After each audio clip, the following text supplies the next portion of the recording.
Hey, this is Paulius, and you're listening to Voices of Table Rounds, where we showcase creative approaches to learning medicine through collaboration.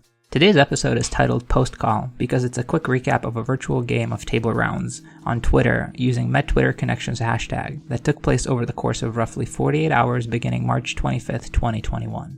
We had a pretty amazing turnout with nearly 40 medical students and physicians from multiple countries. In case you're wondering how the game was played, here's a brief summary. Each player was assigned a unique card which they used to create teaching points by making connections to other cards in play. All players used the same MedTwitterConnections hashtag in their tweets, so they could see who else was playing and find other cards to make connections with. Next, I'm going to walk you through one specific example. Bharat started off with the card Clubbing. Noah's card was Pancreatitis, and he taught us that chronic pancreatitis can lead to pancreatic cancer, which is associated with elevated VEGF levels. And VEGF is thought to be the physiologic mechanism that leads to digital clubbing. Kenneth connected his PPI card through respiratory infections that can be precipitated with chronic PPI use.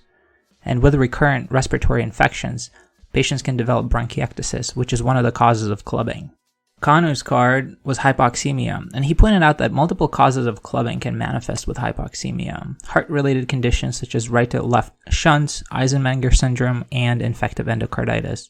Lung-related conditions such as lung abscess, empyema, bronchiectasis, cystic fibrosis, lung cancer, idiopathic pulmonary fibrosis, and pulmonary arteriovenous malformations.